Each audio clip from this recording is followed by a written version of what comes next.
Bienvenue à toutes et à tous. Attendez, le temps d'annuler ça et c'est parti.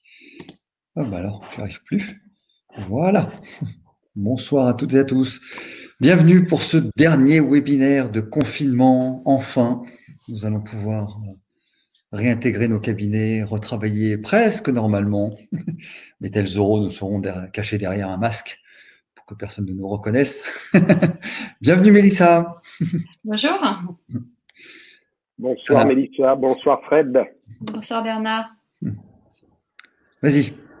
Allez, ce soir, donc le thème, on change un petit peu par rapport à d'habitude. Ce soir, ça sera l'alimentation et l'immunité, qui est un thème important en ce moment. Donc, on accueille effectivement Mélissa Ancry, qui est nutritionniste à Paris. Alors, comment elle travaille? En fait, elle s'appuie sur les fondements de la micronutrition et de la chrononutrition pour proposer à ses patients un rééquilibrage alimentaire, bien sûr, adapté à leurs problématiques. Donc, le profil des patients que Mélissa accueille dans son cabinet est vraiment varié. C'est des personnes souffrant soit de problèmes ostéo-articulaires, donc qui nous intéressent personnellement, nous, en tant qu'ostéo ou kiné, mais aussi de patients souffrant de maladies métaboliques, auto-immunes ou dégénératives, comme le cancer. Donc, voilà pour la présentation. Fred, je te laisse la main pour ce qui est de la partie technique par rapport à nos internautes.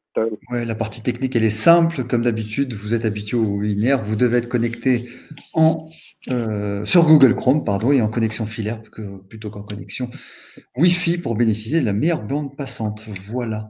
Et nous allons étudier ce soir quelque chose d'important parce que on va être de nouveau confronté à des patients, même si nous allons être masqués, mais il est bon quand même que notre immunité soit bien stimulée et que nous soyons en bonne santé pour pouvoir nous défendre naturellement.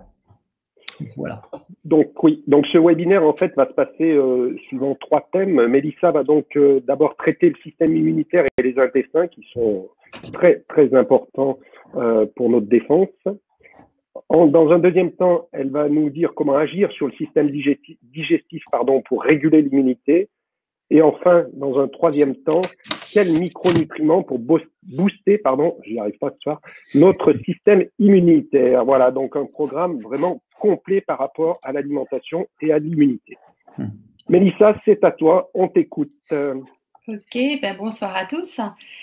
Alors oui, c'est vrai, l'alimentation a un rôle vraiment primordial sur notre système immunitaire, celui de vos patients. Pourquoi? Parce que pratiquement 80% de ce système immunitaire, de notre immunité, se trouve dans les intestins et notamment au niveau de la muqueuse intestinale.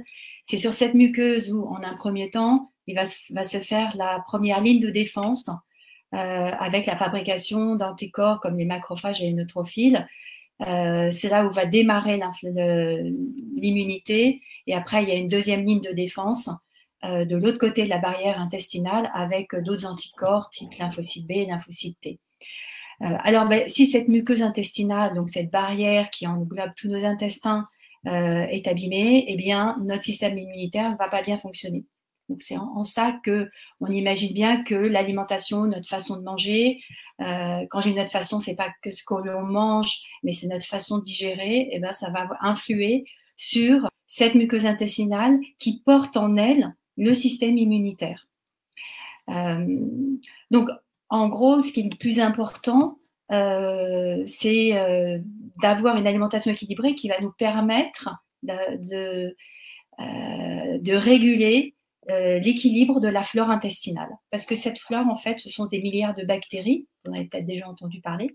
On peut dire comme ça qu'il y a des bonnes et des mauvaises bactéries, et que si vos patients ont une alimentation déséquilibrée, par exemple mangent trop de sucre, trop de graisse, trop de protéines, et bien, ou alors même ne mastiquent pas. Il suffit, la mastication, c'est la première digestion, hein, elle se fait par la salive, il y a de la thyaline, c'est une enzyme qu'on trouve dans la salive qui permet la première digestion.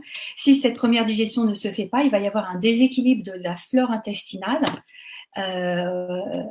au profit d'une flore qui ne sera pas bénéfique pour cette muqueuse intestinale. Donc plutôt une flore délétère. concrètement, voilà comment ça se passe au niveau du système intestinal. Et ce qu'il faut savoir aussi, c'est que si on emballe trop ce système immunitaire par une mauvaise alimentation, donc on verra après qu'est-ce qu'on appelle bonne ou mauvaise alimentation, mais si on emballe trop, ce système immunitaire va générer de l'inflammation. C'est comme ça qu'on se défend. Hein. Vous vous coupez pour pouvoir cicatriser, pour pouvoir guérir, vous générez de l'inflammation. Et cette inflammation, c'est un des problèmes liés justement au coronavirus. Hein. On voit que la pathologie évolue vers l'inflammation pulmonaire, mais également une inflammation qui va situer in situ sur des tissus tels que les tissus, par exemple, cérébraux, d'où les maux de tête, et parfois aussi des problèmes vasculaires. Et donc, à chaque fois que vous déclenchez l'action immunitaire, vous déclenchez de l'inflammation. Voilà. Maintenant, comment, par l'alimentation, on déclenche le système immunitaire? Eh bien, pour ça, il y a déjà le rôle de certains aliments. Je peux vous parler des graisses, parce que ça a un rôle vraiment primordial, non seulement sur l'inflammation, mais sur l'immunité. Il y a certaines graisses, alors des graisses concrètement qu'on appelle saturées ou trans. Donc les graisses saturées, c'est les graisses que vous trouvez dans les viandes, le fromage, tous les produits laitiers, la charcuterie, donc le beurre. Ce sont des graisses à courte chaîne qui vont avoir une action inflammatoire parce qu'elles vont être précurseurs de substances pro-inflammatoires. Il y a également des graisses trans qui sont les graisses transformées qu'on va trouver notamment dans la margarine. Ou même des graisses qui ont été chauffées de bonne qualité, mais c'est des graisses qui ne supportent pas la cuisson. Hein. Ça peut être l'huile de tournesol, l'huile de noix, l'huile de colza. Ce sont des huiles qu'il ne faut jamais chauffer parce que sinon elles se transforment. À partir du moment où la chaîne moléculaire se casse par chauffage, eh bien là, elle va avoir une action plutôt pro-inflammatoire. Pourquoi ?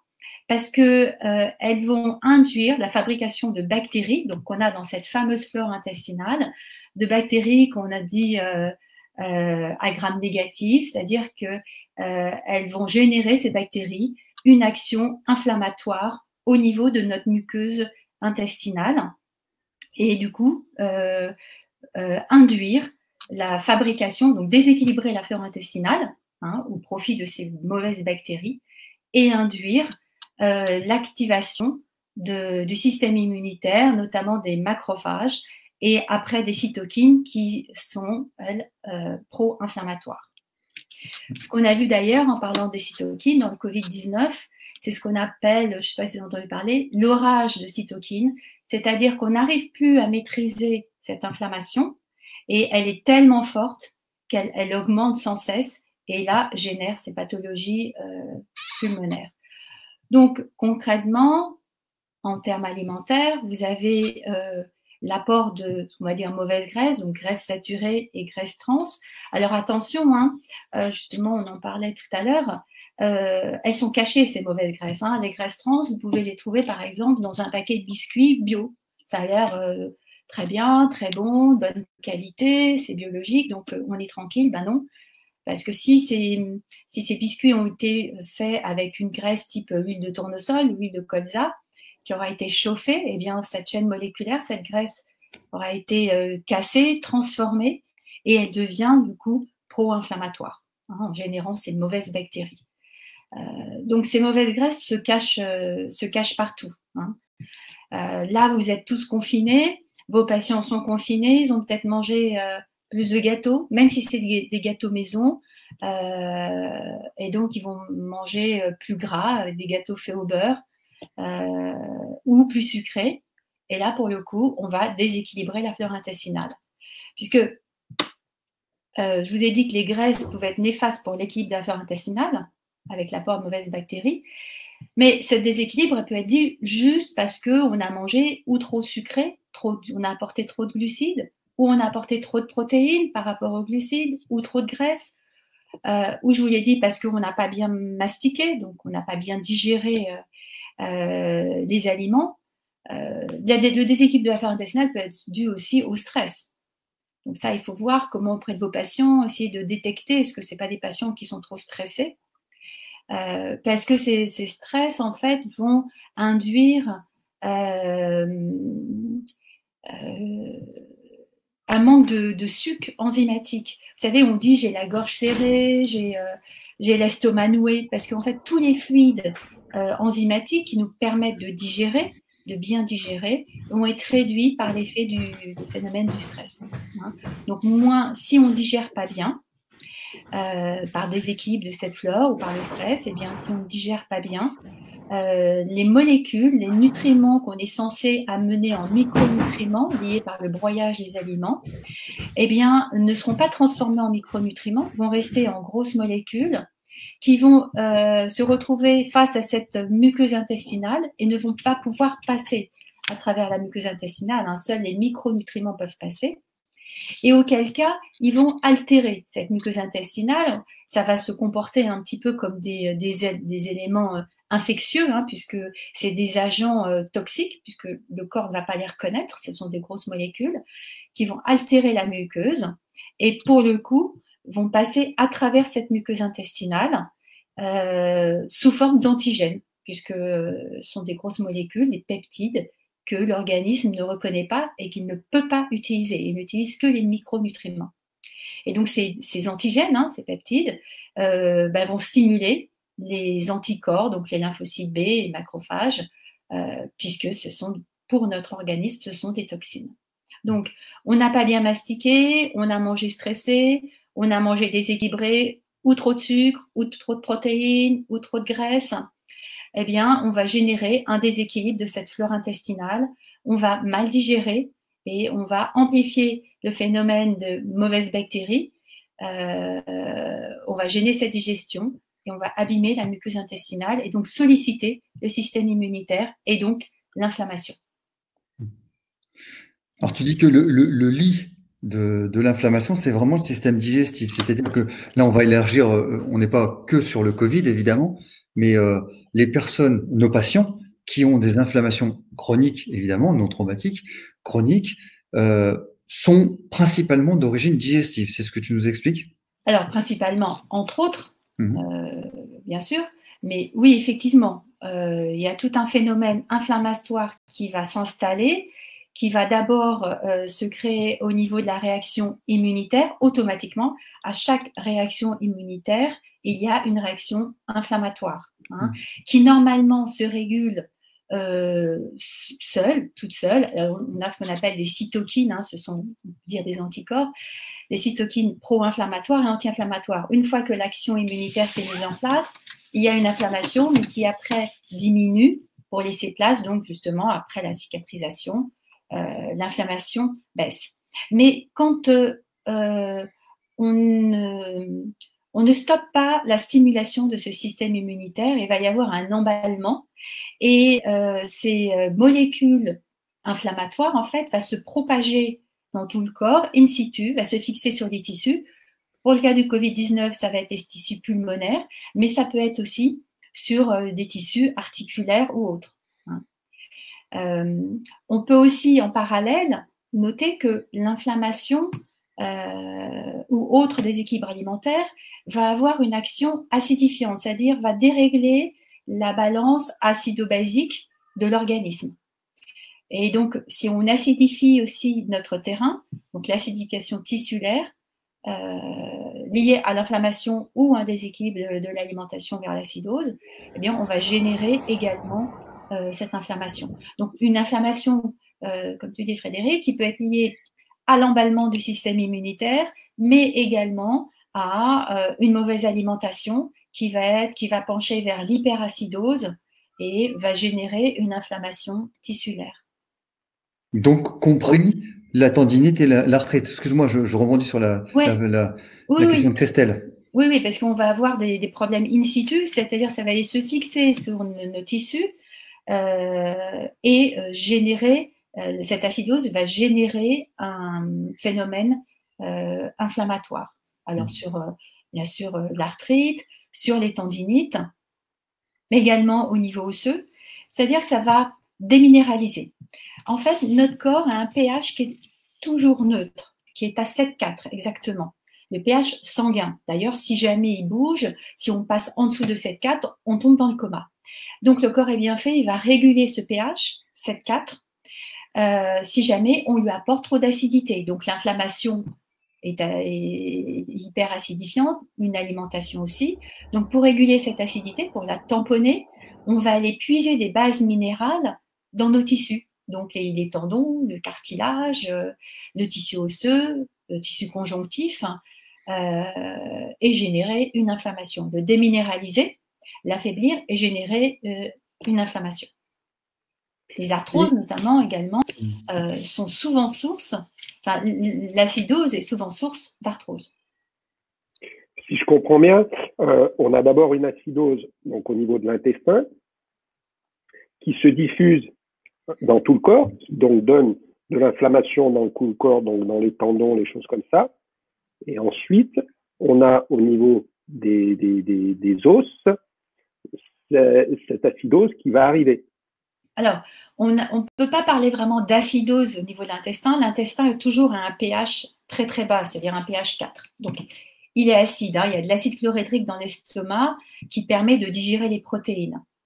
C'est en fait un apport d'aliments ou de boissons hyperacidifiants. Par exemple, le coca. Le coca est fait d'acide phosphorique, donc ce sont des molécules qui sont hyper acidifiantes, qui vont, une fois rentrées dans la circulation sanguine, déséquilibrer notre balance acido-basique et apporter des ions acides, des atomes acides.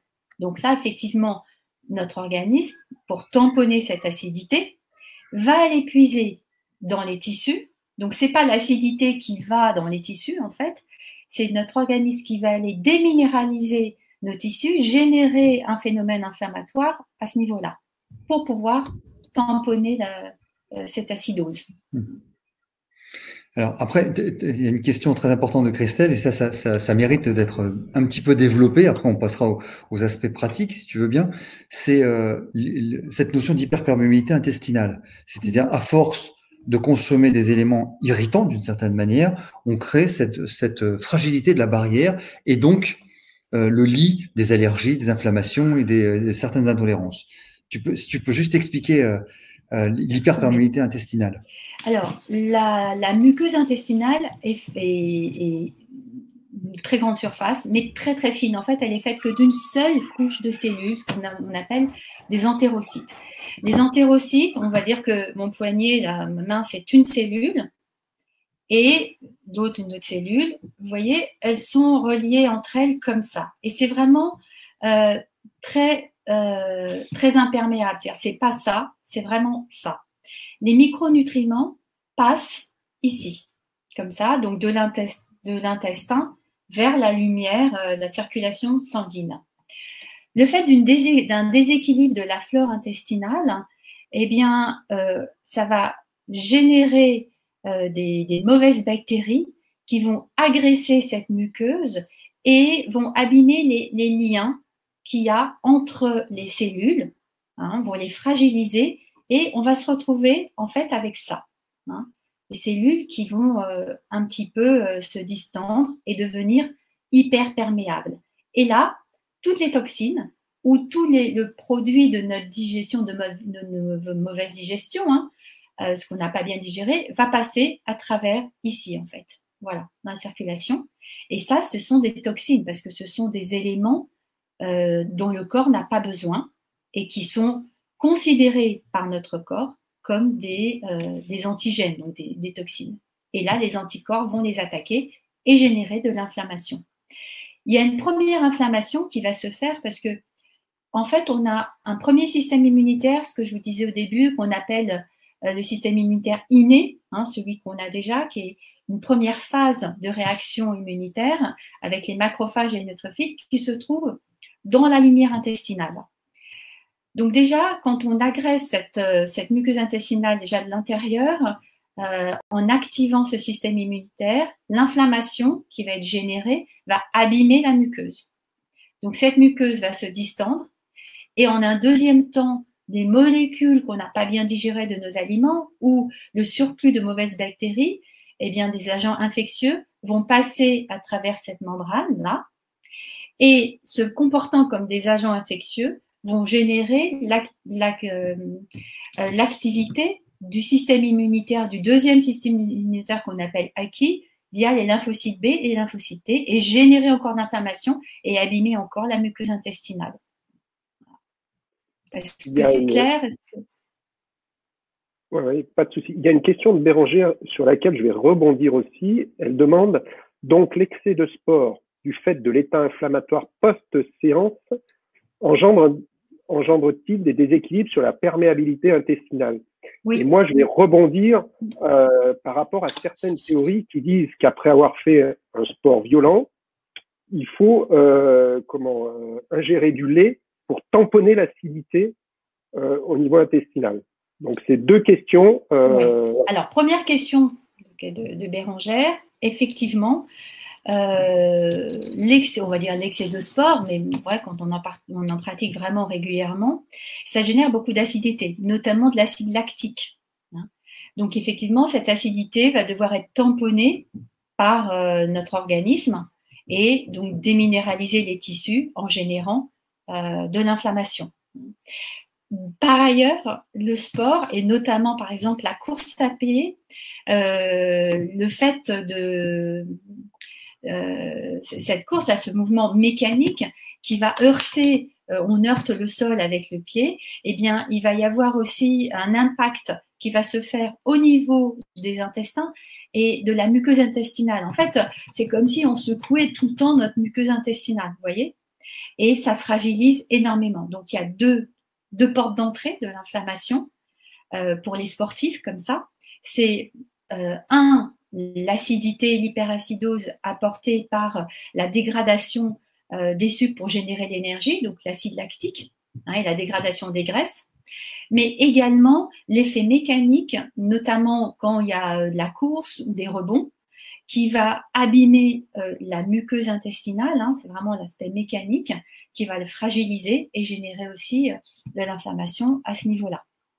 Alors, la réponse de Bernard, on prend un verre de lait pour tamponner cette acidité, c'est peut-être pas forcément une bonne idée, puisque les produits laitiers font partie des aliments acidifiants. D'ailleurs, vous voyez bien quand un enfant fait une gastro, donc ça veut dire inflammation des intestins, et également de la muqueuse intestinale. La première chose que le pédiatre demande de faire, c'est d'arrêter le lait. On arrête le lait, on lui donne soit un substitut, soit pour un temps que de l'eau minéralisée, pour pas qu'il se déshydrate et qu'il perde trop en minéraux. Mais on arrête ces produits laitiers qui sont hyper agressifs pour la muqueuse intestinale.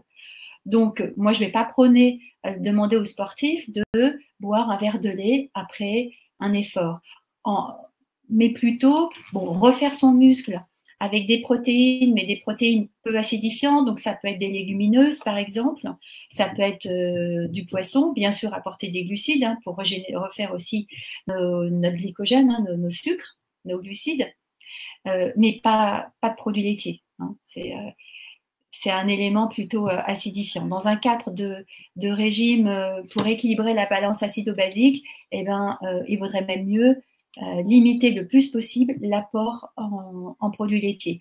Et même si en médecine allopathique, on ne va pas vous dire ça, pour autant, les pédiatres vous disent bien stop, vous arrêtez le lait, puisque plus vous allez donner du lait, plus vous allez fragiliser la muqueuse et générer des diarrhées. On appelle les maladies inflammatoires des intestins. C'est une forme, la gastro, c'est une forme de maladie. Et en dehors. Pas de lait, Bernard. Pardon? Pas de lait. Non, c'est une question. Et en dehors des produits énergétiques, boissons, etc., que toutes les firmes vous disent de boire avant, pendant, après, etc., qu'est-ce que tu conseillerais, toi, justement, après le sport, comme boisson, mais boisson saine, classique? Est-ce que c'est simplement de l'eau? Est-ce que c'est. Voilà. C'est une boisson que tu n'achètes pas, parce qu'effectivement, tu as des boissons qui sont des très bonnes boissons, même il y a des marques qui font des produits très naturels avec des boissons reminéralisées, mais sinon, si tu parles vraiment de naturel, fait maison, l'idéal, c'est pour se reminéraliser, je ne parle pas de refaire du stock en protéines, mais pour se reminéraliser, ça serait de faire un jus de légumes voire même avec un extracteur de jus, où vous allez tirer tous les minéraux, les vitamines, les minéraux et les oligo-éléments, et boire ce jus de légumes. Je dirais même que même pendant l'effort, pour s'hydrater, on pourrait très bien s'hydrater avec un jus comme ça, fait comme ça, de jus de légumes, et un jus de fruits, par exemple un jus d'orange ou un jus de pomme, pour apporter à la fois des glucides et à la fois des minéraux. Et pour ceux qui ont un effort très très long et qui vont beaucoup se déshydrater parce qu'ils transpirent beaucoup et ils perdent beaucoup de sodium, on peut rajouter un petit peu de sel. Mais il faut vraiment, c'est sur des efforts assez longs. Alors, je pense que l'alimentation du sportif ferait l'objet d'un webinaire complet. Oui, parce que là, on s'éloigne de la Ouais, nutrition. il faudrait. C'est à cause de Bernard, ça encore, Oui, excuse-moi. avec ses sportifs, avec ces sportifs là.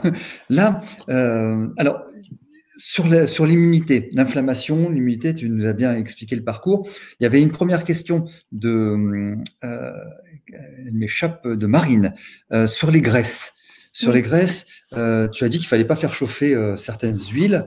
Pourquoi? Et donc, lesquelles peuvent faire l'objet de cuisson? Okay. On utilise quand même. Alors, il y a différentes. On va dire qu'il y a quatre catégories de graisses. Je vous ai parlé des graisses saturées. Les graisses, ce sont des chaînes moléculaires. Elles sont plus ou moins longues. Les graisses saturées, ce sont des chaînes moléculaires très très courtes. La plus courte, ça va être le beurre. En fait, il y a 4 atomes de carbone associés à des hydrogènes, c'est ça, les chaînes moléculaires, et une molécule d'OH, oxygène, hydroxyle. Donc, il y a ce type de graisses saturées, ce sont des chaînes courtes. Et puis, vous avez une chaîne moléculaire plus longue qu'on appelle monoinsaturée, qu'on va trouver dans l'huile d'olive, qui, elle, est un petit peu plus stable, donc on peut chauffer parce qu'elle ne comporte qu'une seule double liaison. Le beurre, lui, cette chaîne courte, n'a aucune double liaison. L'huile d'olive va avoir une seule double liaison, donc c'est pas trop fragile. En revanche, vous avez des huiles comme tournesol, colza, noix, lin, chanvre. Ce sont des très longues chaînes moléculaires avec plusieurs doubles liaisons, c'est-à-dire entre les atomes, il y a des liaisons, au lieu d'être simples, elles sont doubles, et donc ça permet aux molécules, aux atomes de bouger. Donc ça donne toute la souplesse à ces chaînes moléculaires, mais en même temps, elles sont plus fragiles. Et donc, sous l'action de la chaleur, mais également de la lumière, vous verrez que les bonnes bouteilles d'huile bio et pressées à froid, elles doivent être c'est toujours des bouteilles en verre foncé, ou marron, ou vert, couleur verte. Donc, avec vous avez ces 3 types de chaînes moléculaires, plus elles sont longues, plus il y a de doubles liaisons et plus elles sont fragiles. Donc, les plus fragiles, ça va être l'huile de noix, l'huile de colza, tournesol, chanvre, lin. C'est pour ça qu'il ne faut pas les chauffer. Et concrètement, il y a une seule huile donc, qui peut passer à la cuisson, et c'est quand même pratique, c'est l'huile d'olive parce qu'elle n'a qu'une seule double liaison, elle est beaucoup plus stable. Alors bon, ça passe pas, faut pas la faire frire non plus parce qu'elle va quand même s'abîmer. Mais c'est la seule huile de qualité qui va pouvoir passer en cuisson.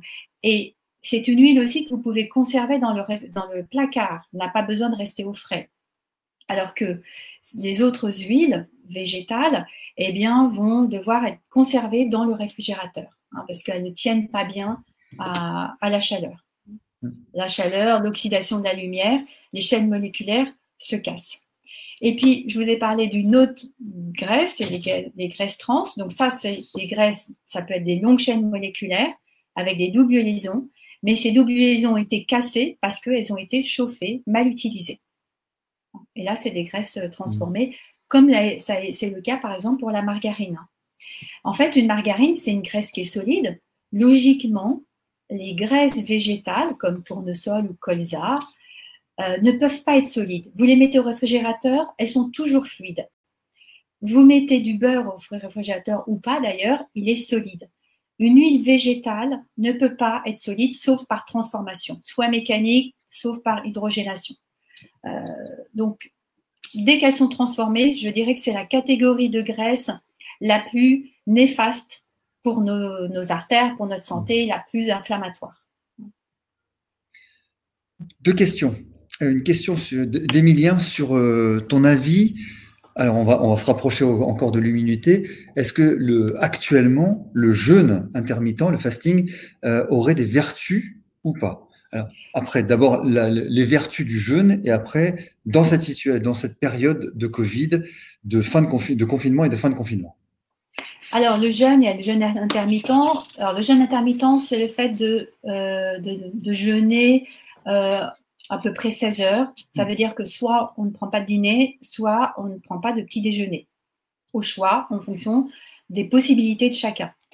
Alors, il y a effectivement quelques petites études qui ont montré, et même de façon pratique, moi je le vois auprès de mes patients, le fait de ne pas dîner ou de ne pas prendre de petit déjeuner, eh bien, on a un regain d'énergie. Notamment, pourquoi? Parce que le fait de ne pas solliciter, je ne vais pas dire en permanence, mais de ne pas trop solliciter le système digestif, on va le mettre au repos. Et donc, du coup, on va mettre aussi au repos le système immunitaire. Le foie va être aussi au repos, donc il y aura moins de toxines, moins de travail à faire, et donc gérer moins d'inflammation. Donc, le jeûne intermittent, il est utilisé effectivement pour certaines pathologies. On peut aussi l'utiliser en cas de perte de poids. C'est quelque chose qu'on peut pratiquer seul. Enfin, c'est pas dangereux de ne pas prendre de petit déjeuner le matin. Il est évident que si vous avez une activité physique intense, pour un grand nombre de personnes, c'est compliqué de ne pas manger avant. Il y en a qui arrivent à aller courir sans manger le matin. Pourquoi pas? C'est qu'ils ont un taux de cortisol suffisant et il n'y a pas de souci. Pour d'autres, c'est plus compliqué. Ils ont besoin quand même, ne serait-ce que de manger un fruit avant de partir ou de prendre un bon petit déjeuner. Bon, soit dit en passant, on pourra peut-être en parler si on parle de l'alimentation du sportif, mais manger juste avant un effort sportif, ce n'est pas non plus l'idéal pour les performances physiques. Mais je te coupe, mais ce jeûne, tu peux le faire tous les jours? Ah oui, tu peux décider, par exemple, tous les matins de ne pas prendre de petit déjeuner ou tous les soirs de ne pas dîner. Alors, bon, moi, pour mes patients, par exemple, je leur propose, pour ceux qui ne sont pas capables de ne pas dîner ou de ne pas prendre de petit déjeuner, eh ben, c'est de se faire une soupe. Et le mieux, c'est de faire une soupe, mais vraiment à la centrifugeuse ou à l'extracteur de jus, où là, il n'y aura eu aucune fibre en fait qui va passer, parce que ces fibres, il faut pouvoir les digérer, même s'ils ont été broyés, mais que les minéraux. Donc, on apporte quand même des vitamines et des minéraux, un petit peu de glucides aussi, mais pas de fibres. Donc, on ne fatigue pas le système digestif et donc le système immunitaire. Un petit poncif qu'il faudrait lever, c'est quid de l'acidité du citron, te demande Hervé. Alors, le citron, c'est un fruit, c'est un aliment alcalinisant, donc basique. En revanche, effectivement, il est acide, tout comme la tomate, c'est un alcalinisant, la tomate, mais il est acide quand on le mange. Pour des personnes qui ont des reflux et qui ont l'œsophage irrité, ça va irriter l'œsophage, effectivement. Donc, on le déconseille.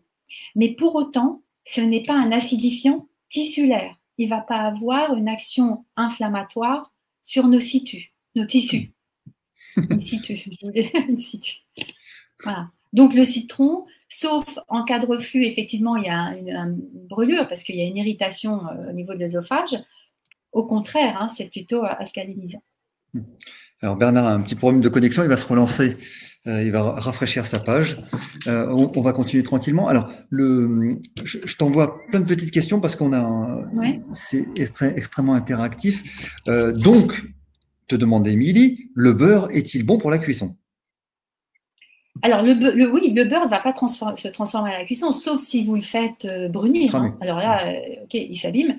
Mais on peut utiliser le beurre en cuisson, sachant que le beurre, ça reste une graisse saturée et il vaut mieux limiter sa consommation. Le beurre est un aliment, moi je dirais presque important, sauf pour ceux qui sont végétaliens ou qui sont intolérants aux produits laitiers, parce qu'il contient beaucoup de vitamine A. On a beaucoup de mal à trouver de la vitamine A telle que dans les aliments. En général, on ressort la vitamine A qu'en consommant des bêta-carotènes qui vont se transformer en vitamine A. Le beurre, moi, je vais plutôt préconiser de le consommer cru et plutôt le matin. Mais voilà. Pour la cuisson, je partirais quand même sur de l'huile d'olive Alors, on peut aussi, pourquoi pas, utiliser de l'huile de coco. Il y a du pour et du contre. On n'a pas vraiment d'études qui montrent si c'est mauvais ou pas mauvais, cette huile de coco. C'est une graisse qui est très stable. C'est une longue chaîne moléculaire, mais sans double liaison. Donc, vous voyez bien, vous l'achetez, c'est de la graisse de coco, c'est pas de l'huile, hein, c'est très compact. Donc, elle ne va pas s'abîmer en cuisson, ça donne un bon goût, mais pour autant, ça reste une graisse saturée. Donc, quand même, a priori, pro-inflammatoire. Elle a des vertus pour les cheveux, mais au niveau intestinal et inflammatoire, c'est, à mon sens, pas l'idéal, mais c'est pas pour autant qu'il faut complètement l'évincer. On peut en mettre de temps en temps. Alors, encore sur l'immunité, beaucoup de tendances ont été évoquées. Alors, il y a, pour revenir sur la question de Thomas sur le régime sans gluten, est-ce que ça a des vertus particulières contre l'immunité? Et j'étendrai la question à d'autres régimes ou d'autres façons d'être ou de vivre, donc le véganisme ou le végétarisme. Est-ce que ça a été prouvé, sans aucun jugement de valeur, bien sûr, que c'était quelque chose qui était profitable pour l'immunité? Je ne parle pas du mode de vie, de la philosophie, évidemment. Je ne parle pas de tout ça, je ne me permettrai pas. Alors, déjà pour parler du gluten, si une personne a une intolérance au gluten, c'est qu'elle n'est pas capable de le digérer. Si on ne digère pas le gluten, ça veut dire que cette protéine de blé, hein, c'est une protéine, va rester sous forme de peptides. En fait, digérer une protéine, c'est une longue chaîne d'acides aminés, hein, c'est ce qu'on appelle des peptides. Une fois qu'ils ont été digérés, ils sont transformés en micronutriments, donc en acides aminés uniques, qui va passer à travers cette muqueuse intestinale pour nourrir l'organisme en protéines. Si on n'est pas capable de digérer le gluten du blé et autres céréales assimilées au blé qui contiennent du gluten, eh bien, cette grosse molécule, ce peptide, va irriter la muqueuse intestinale, donc générer l'activité immunitaire et inflammatoire qui va s'étendre après sur l'ensemble des tissus. Voilà. Donc c'est en ça que et peut générer à force aussi des maladies auto-immunes par emballement du système immunitaire. Hein. À chaque fois qu'on sollicite le système immunitaire, eh bien, au bout du compte, il finit par se fatiguer, et on va dire qu'il perd un petit peu la tête, il s'emballe, et il finit par ne plus reconnaître le soi du non-soi. C'est le principe d'une maladie auto-immune. Alors, que Bernard est revenu, tant mieux, mais j'enchaîne quand même.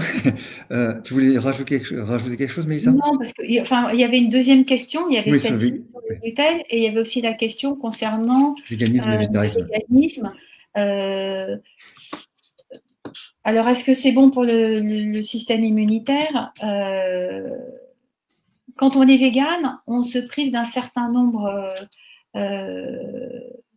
surtout d'une vitamine qui est la vitamine B12, qu'on fabrique au niveau de la flore intestinale, justement, et on peut l'apporter par complément alimentaire. Mais je ne pense pas, je ne crois pas qu'on ait une meilleure immunité parce qu'on est végane.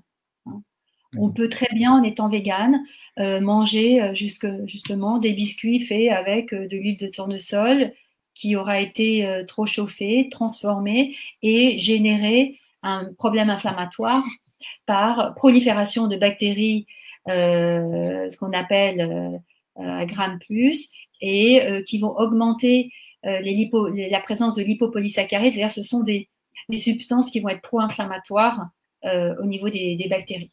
Donc, c'est pas en soi une preuve, c'est pas parce qu'on est végane qu'on va avoir forcément un bon système immunitaire. Être végane, il faut faire attention parce qu'on peut justement déséquilibrer la flore intestinale.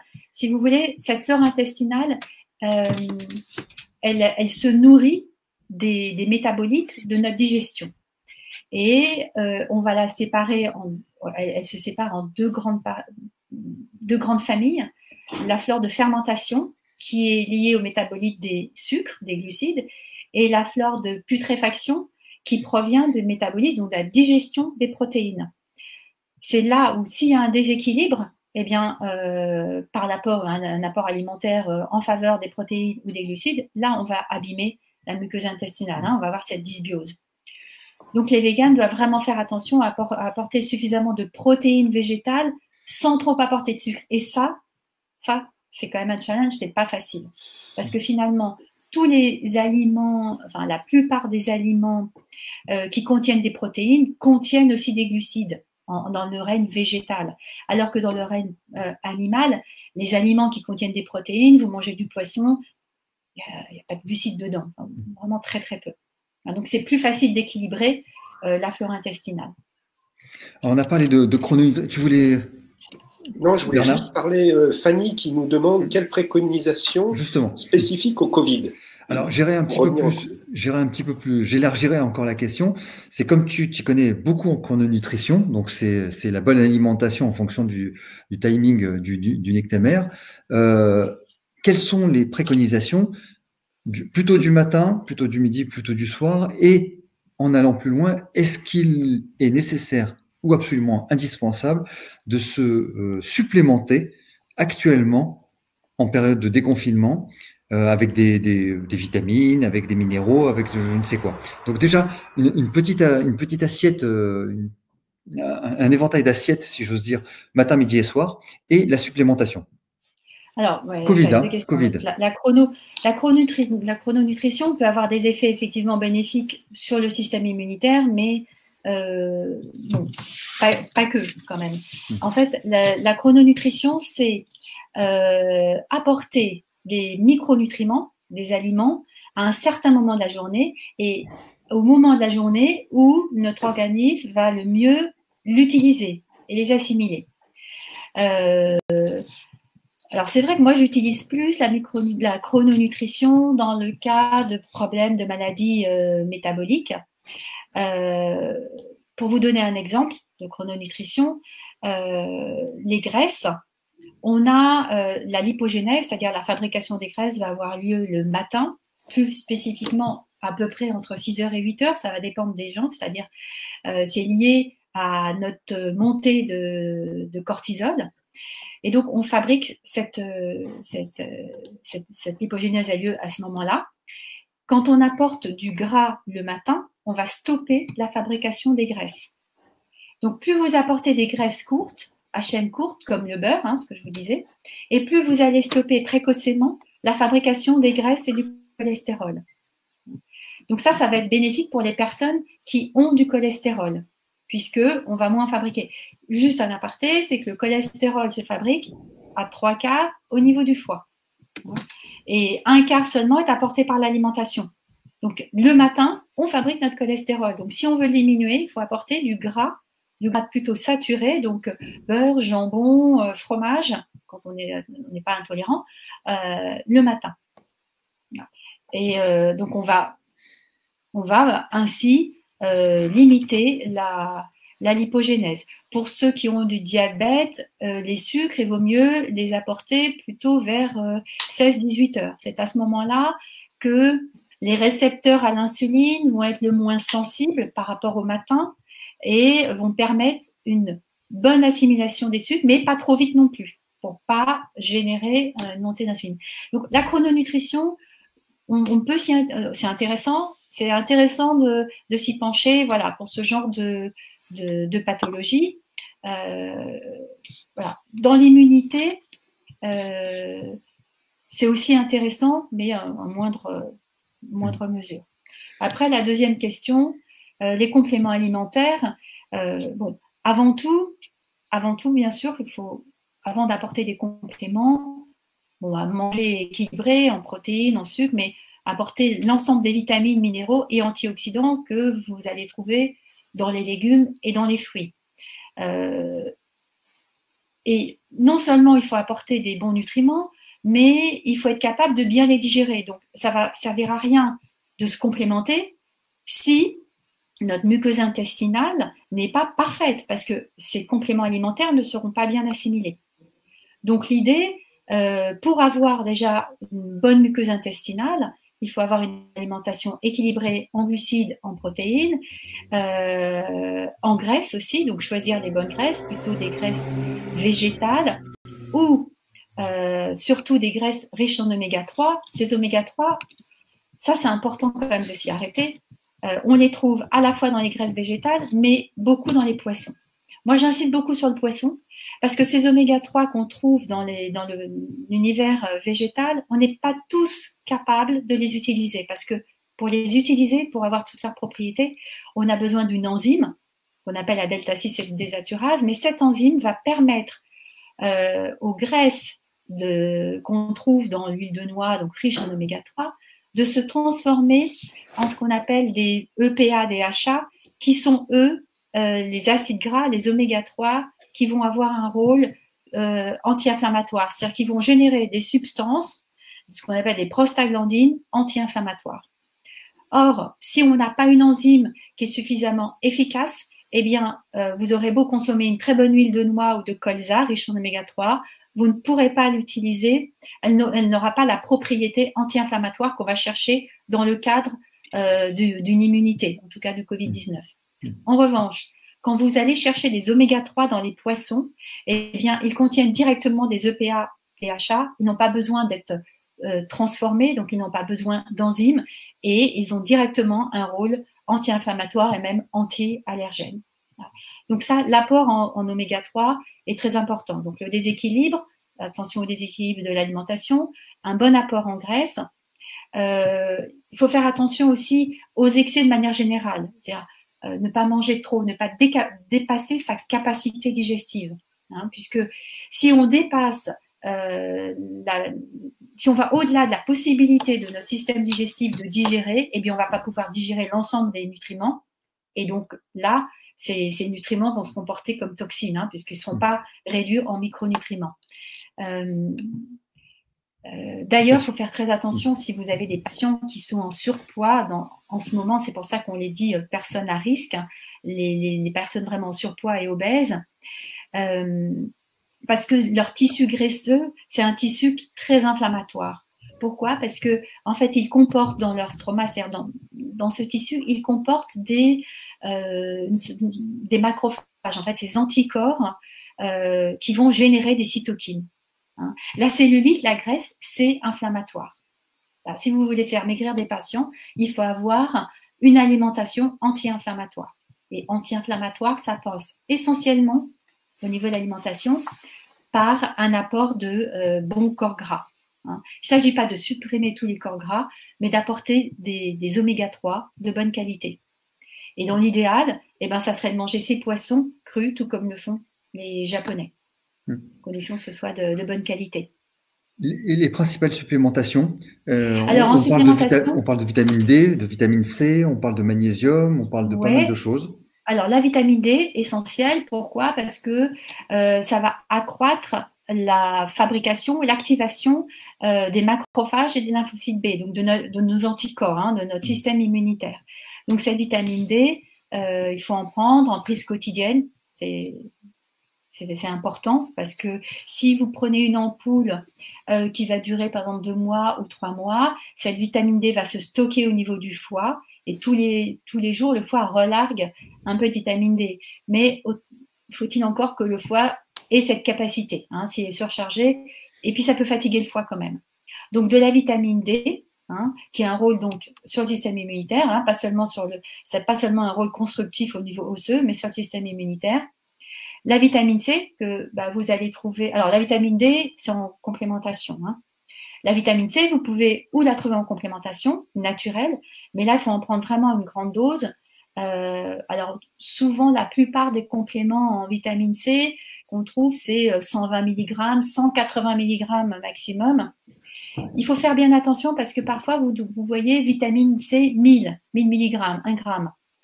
Ça ne veut pas dire qu'il y a 1 gramme de vitamine C. Hein. À part quelques marques, la plupart du temps, il y a entre 80 mg et 120 mg, 180 mg maximum de vitamine C dedans. Ça veut dire que vous pouvez prendre jusqu'à 6 comprimés par jour de vitamine C, naturelle, hein, j'entends. Voilà. Après, vous trouvez bien sûr de la vitamine C dans tous les fruits et légumes, notamment les fruits citrins, les kiwis, le persil. Voilà, là, vous avez beaucoup de vitamine C. Donc il y a ces 2 vitamines qui sont importantes, mais également la vitamine B, la vitamine B6 que vous allez trouver aussi dans les poissons gras, et le fer. Le fer pour l'immunité, c'est très important. Le fer, vous allez le trouver dans tous les produits animaux, sauf les œufs. Les œufs contiennent des protéines, mais pas de fer. Ça, c'est aussi embêtant pour les végétariens. Mais le fer, enfin embêtant non, parce que le fer, on le trouve aussi dans toutes les légumineuses. Donc le fer, c'est important pour le système immunitaire. Et pour ceux qui mangent de la viande, l'aliment le plus important en fer, c'est le boudin noir. Et puis sinon, vous l'avez en supplémentation. Bon, pour ma part, je ne recommande pas trop les fers chimiques. Bon, je ne vais pas citer de nom, mais genre tardiféron. Voilà, ça ne va pas être assimilé, ça va vous détruire les intestins, ça va plutôt avoir un effet inverse sur la muqueuse intestinale. Mais vous trouvez certains laboratoires qui vendent des fers mieux assimilés et plus naturels. Mais la supplémentation en fer, c'est quand même assez particulier. Il ne faut la faire que si vous êtes certain, donc via une analyse biologique, d'être carencé en fer. Ne vous supplémentez jamais, ne demandez jamais à vos patients de se supplémenter en fer, même s'ils sont fatigués, c'est peut-être pas forcément lié au fer, à une carence en fer, sauf si vous avez la preuve sur leurs analyses sanguines, biologiques, qu'il y a une carence en fer. Attention, parce que le fer est un pro-oxydant. Donc, oxydation cellulaire, inflammation. Donc, Bernard, les questions? Marie-Claude Crusson, qui demande vitamine D3, fer liposomal, point d'interrogation. Est-ce que ça a un intérêt d'être sous forme liposomale? Voilà. Elle va être mieux, alors a priori, pour certaines personnes en tout cas, ça va être mieux assimilé. C'est pas tant la vitamine D, c'est la vitamine C aussi. On trouve beaucoup de vitamine C liposomale. Alors, parfois, cette vitamine C liposomale, c'est-à-dire qu'il va y avoir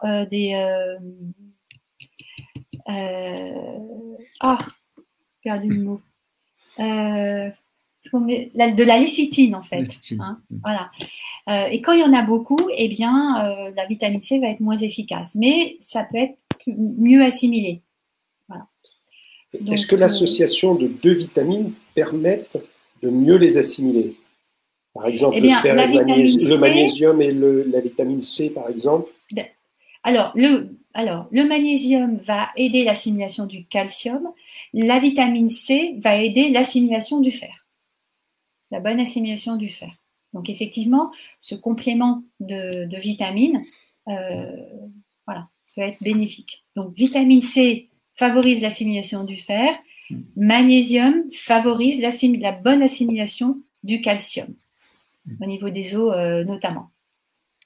Est-ce que le persil contient beaucoup de fer? Pardon? Le persil. Est-ce que le persil contient beaucoup de fer? C'est pas dans le persil qu'on trouve le plus de fer. Le taux maximum de fer, ça va être le boudin noir, le sang. Et la viande rouge, le foie. Et puis, il y en a quand même pas mal. Alors, c'est pas le même type de fer dans les végétaux, genre en lentilles, haricots. Là, on va trouver plus le fer type transférine. Donc, c'est la molécule qui permet de transporter le fer. Mais pour autant, si on est végétarien, on ne sera pas carencé en fer.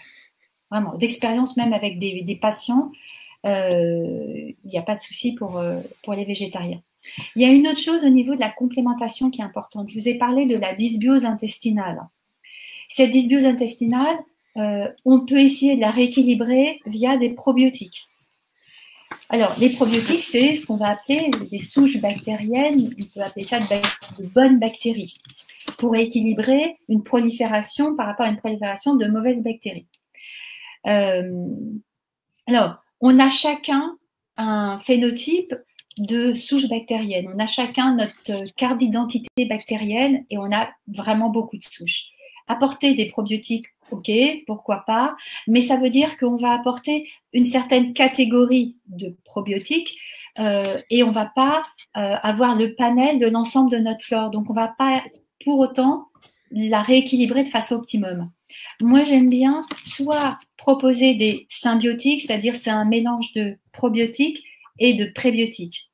Donc, les probiotiques, ce sont ces bonnes bactéries et les prébiotiques, c'est ce qu'on appelle des oligofructosaccharides. En fait, ce sont des fibres, des sortes de glucides, des fructanes, qui vont nous permettre, notre flore intestinale, nos intestins, de fabriquer ces bactéries. Et donc, pour le coup, on donne la nourriture nécessaire à la fabrication de notre propre flore intestinale. Et ces prébiotiques Alors, on les trouve dans le commerce, hein, sous forme de gélules, ou tout seul, ou avec des probiotiques, donc ça forme des symbiotiques. Et sinon, dans l'alimentation, c'est une façon très simple de consommer des prébiotiques, c'est de consommer de la chicorée, par exemple. C'est très riche en inuline, hein. Vous avez peut-être entendu parler de l'inuline, qui est la nourriture de la muqueuse intestinale.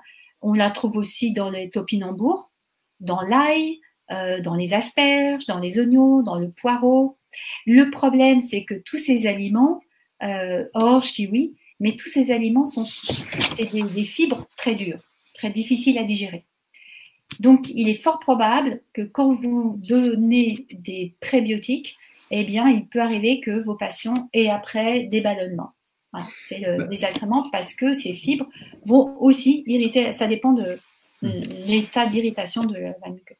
Ça amène la question de Philippe, et je pense que ce sera la dernière question, parce que mine de rien, ça fait presque une heure que tu es en train de nous expliquer un certain nombre de choses passionnantes. La question de Philippe, c'est que pensez-vous des mucilages naturels tels que le psyllium blond, auquel on attribue plusieurs qualités, tant protectrices que régulatrices pour l'intestin, et qui joueraient également un rôle de sélection des bons nutriments, tout en limitant le passage des toxines au travers de la membrane intestinale. Fin de citation.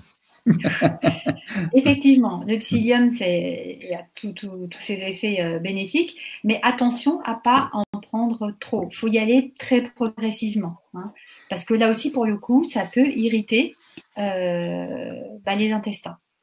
Mais effectivement, ça va permettre une meilleure assimilation des graisses, ça va freiner l'assimilation des graisses et des glucides. C'est un peu le même rôle que l'inuline, en fait, hein, c'est l'inuline d'ailleurs. Donc, mais attention au dosage. Pardon, ça favorise un très bon transit, hein, l'équilibre du parfois transit trop intestinal. Oui, parfois trop si on n'est pas habitué à en prendre et qu'on en prend trop d'un coup. Hein. Il ne s'agit pas de mettre une cuillère à soupe, on l'achète sous forme de poudre, mais de mettre une cuillère à soupe dans de l'eau et puis de prendre ça d'un coup. Ouais, ça va générer, ça va faire trop travailler les intestins. Alors effectivement, c'est un lieu commun aussi, mais c'est quelque chose qui est assez important à dire. Ça sera vraiment la dernière question. Il y a une supplémentation quotidienne en vitamines, fer ou autres sous forme galinique ne compose pas un risque de toxicité à terme dû aux petites molécules servant à former le complément. Donc alors les adjuvants. Oui, tout dépend après de la nature de. Si effectivement c'est de l'allopathie, si c'est des adjuvants chimiques, oui. Le fer, non, faut certainement pas se complémenter en fer, sauf nécessité, hein, sauf carence, mais se complémenter en permanence en fer, non. Effectivement, il peut y avoir des adjuvants, mais voilà, tout dépend de la qualité du complément alimentaire. Mais pour la plupart, effectivement, ils ont soit des stéarates de magnésium. C'est pas ça qui est le plus embêtant. On va clore ce webinaire parce que il y a tellement de choses à dire, tellement de choses à dire sur l'immunité. Et effectivement, tu es formatrice aussi, hein, Mélissa. Oui. Tu formes. On aura l'occasion d'en reparler évidemment sur les prochains webinaires. Bernard, sur les prochains webinaires. Alors, déjà, moi, je voudrais dire merci à Mélissa. J'espère qu'elle reviendra quand même pour nous parler de l'alimentation et les sportifs. Ça, j'y tiens. Il va falloir qu'elle revienne par rapport à ça. Donc, voilà. Merci déjà par rapport à ça. Oui, on finit en fait tous nos webinaires de confinement. Je remercie tous nos intervenants et tous nos internautes qui nous ont suivis. Et qu'est-ce qu'ils ont été nombreux. Enfin, ils ont vraiment été nombreux.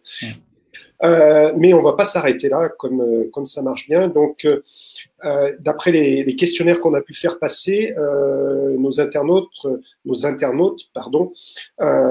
aimeraient renouveler l'opération plutôt le mercredi ou le jeudi. Donc, je pense qu'on continuera nos webinaires soit le mercredi, soit le jeudi vers 19h30, à raison de 2 par mois à peu près. Donc, voilà pour la suite. Vous savez bien sûr qu'on peut retrouver tous nos webinaires sur la page Vous Kiné, et vous retrouverez aussi sur cette page de Vous Kiné le programme de tous nos prochains webinaires. Voilà ce que j'avais à dire, Fred, par rapport à ça. Voilà, donc sur le site de Wookienet, vous aurez toute la future programmation. On est en train de l'élaborer au gré de vos demandes, parce que c'est pour vous mieux vous satisfaire qu'on essaye de faire cette programmation. Et effectivement, il y aura des thématiques ostéo-articulaires, il y aura plein de thématiques. Oui, ça. Je peux rajouter juste, en fait, on a pas 2 secondes. On a parlé de compléments alimentaires, mais il y a des choses aussi qui sont très intéressantes pour l'immunité. C'est les extraits de pépins de pamplemousse, à condition qu'il n'y ait pas de problème de maladie auto-immune. Il faut faire attention aussi aux prises de médicaments. L'échinacée, pareil. Donc, on a dit la vitamine C, la vitamine D, la propolis. Voilà, la propolis sous plusieurs formes. On peut l'avoir en capsule, on peut la trouver en gélule, on peut la trouver en gomme à mâcher. Les huiles essentielles, Ravinsara, tea tree, l'arbre à thé. Voilà, 2-3 gouttes sur le poignet et puis vous sentez ça sur votre mouchoir, dans un diffuseur dans l'appartement, dans votre cabinet. Voilà. Il y a aussi ça, cette approche-là, les oligosols, cuivre, or, argent, pour booster le système immunitaire. Donc ça peut être une panoplie à la sortie du confinement, décider de prendre vitamine D, vitamine C, de la propolis par exemple, et puis de l'échinacée. Voilà, c'est pas. Et pour les tout petits, les oligosols, cuivre, argent, pas de problème. Comme c'est une traduction phonétique, le Ravinsara, ça peut s'appeler Ravinsara ou Ravinsara. En tout cas, c'est la même chose, donc vous la trouvez facilement. Quoique en ce moment, elle soit en rupture de stock un petit peu partout, c'est normal puisque c'est un excellent antiviral et une excellente protection. Donc vous la trouvez de préférence en magasin bio, et faites attention aux huiles essentielles frelatées qui sont pires que mieux.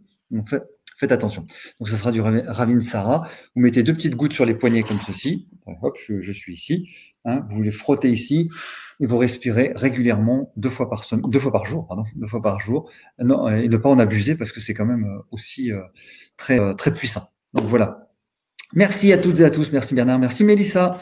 Ça a été passionnant et les commentaires sont dithyrambiques. Merci, un grand merci, très intéressant, très bien expliqué. Merci pour vous, cette présentation très intéressante, très pertinente, riche d'enseignements. Merci, c'était super. Merci à vous 3. Ravinsara. Bonsoir tout le monde. Merci beaucoup. Bonsoir, et merci. À la prochaine. Pour de nouvelles aventures. Et on coupe. À bientôt. Merci.